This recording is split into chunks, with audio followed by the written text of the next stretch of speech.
All right, so I'm live with 52 weeks of Swift and I'm on optional chaining today. So let's go ahead and get started with this. I'm going to share my screen real quick and talk through some of the material. So I'm going to cover optional chaining, which is a process for querying and calling properties and methods. And in particular, if this contains values, it will be able to uh, really work across the process of there's a nil optional value and gracefully doing something as a result. So let's go ahead and take a look at this. I'm going to next share the playgrounds interface. Let's go through here, go to here. Okay, so if we take a look here, I've got playgrounds open. We can get started and take a look at what we want to do. The first thing that we'll run is these two classes here. Let's go ahead and tee that up. And you can see here that I've got two classes. And the issue here is that if you create a new instance of the person class, the default is nil because it's optional. So let's go ahead and take a look at this. And we'll go through here and we'll say, let John person. And then we can say, if we go through here and we try let room count John.residence, it says fatal error, unexpectedly found nil because there was an issue here with a runtime error because there's no residence value to unwrap. And so what options chaining does is it provides an alternate way to access the value of number of rooms. And if we go ahead and take a look at this, here we go. This allows us to do that. And we can go through here and run this and we can see the results, which is right here. And we're able to get this working after we get all this checked in. So let's go ahead and try this. And in this case, we want to move this code down here. There, and let's see here. So this tells Swift to change on the optional residence, retrieve the number of values. I see. So basically, we don't need this, and we don't need this. We can just take a look at this. If let room count equals John.residence, number of rooms. This, I believe. There we go. Unable to retrieve the number of rooms. This handles that edge case for us. And now you can assign a residence. And if we go through here, we can do a residence. And now that it contains a value rather than nil, if you access the number of rooms, it will now return an int that returns the default number of rooms, which is 1. Right. So what's nice about this workflow, it allows us to be defensive about how we're coding things up. And here we go. You can handle both the situation where there is a number of rooms in the residence and in the situation where there is not a number of rooms. And so how would you do more with this?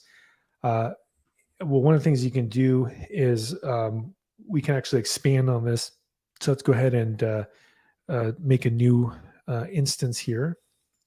And we can say class person var residence. And next up, well, we can't redeclare. So let's go ahead and just start at the beginning here. And if we go through here and we see that can't find residence, let's go ahead and make a residence here. And let's go ahead and do this. So let's throw this up here. So we have a residence class.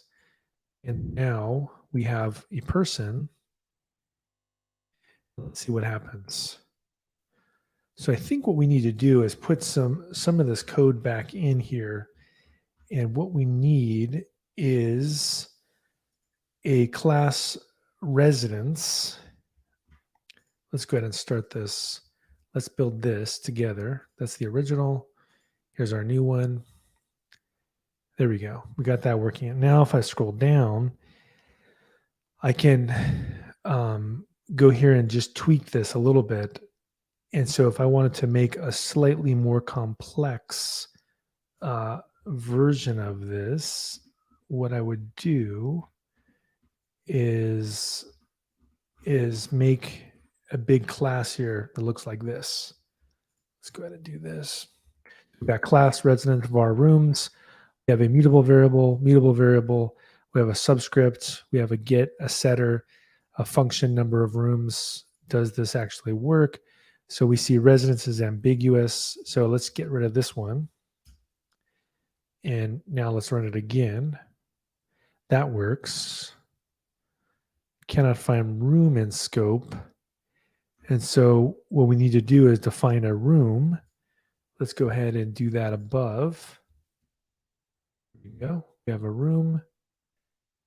And we have a class for residence, and we're missing address. And we can go ahead and build an address here as well. Let's go ahead and put this above. There we go. And you can see that this has a optional value for building name, optional for building number. And if we run basically all of this code here, we're able to get everything to compile. And so now we can start accessing the properties through optional chaining. So we can say, let John person, and then we can do a conditional.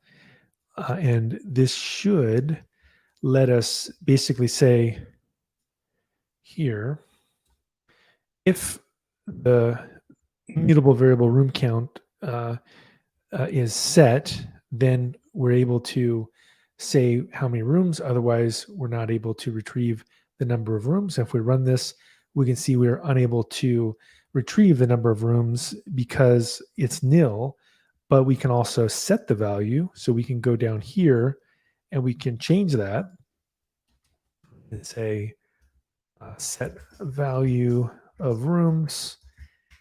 And then we can say let some address. That looks good. We can say some building number. That looks good. And then we can do the street here. And then we can do a residence right here. There we go. And now that we've got all this set, we should be able to verify this but in this case, because the residence is still nil, it's still going to fail. And so what we can do is change that by having a create address function. Let's go ahead and do that. And let's change this. So we create a function called create address. This creates an instance of address. It then adds the building number, it adds the street and returns it back. And then when we set the address, we can actually go ahead and call create address. And let's go ahead and do that. Let's actually check this out and let's run it one more time. Let's go here. Let's go back to that. Let's share it again here. And let's take a look. And here we go.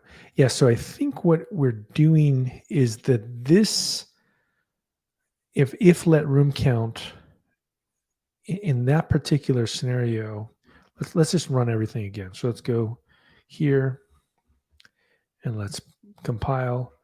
And so now we can say, you can tell the create address function isn't called because nothing is printed. And so if we go through here and we say print number of rooms, go here next, other function. And in this case, we see that you cannot find the number of rooms. And so let's go ahead and do this. Let's run this piece of code. Say if John residence dot print number of rooms is not nil, then it was not possible to print the number of rooms. And so I guess in this particular scenario, we need number of rooms here, which I believe is for number of rooms, residence, print number of rooms. If we look at residence, we see number of rooms here. So not 100% sure why I'm having a failure here, which isn't surprising. But I guess what I could do next here, if I scroll down to the bottom here, is see if there's a solution I can play around with. So chaining methods with optional. Yeah. So I guess in a nutshell, without trying to debug this too much, because I'm not always going to have a perfect success here, is that the idea with option chaining is to be able to handle these null values. And I guess the reason why this is so important with a language like Swift is that you're going to have to deal with this when you're building user interfaces. So I'm definitely going to play around with this a little bit more when I get some time, but I'm glad I know about this ability to handle nil values and do things conditionally according to them. And I'll look into this a little bit more. All right. See you next week.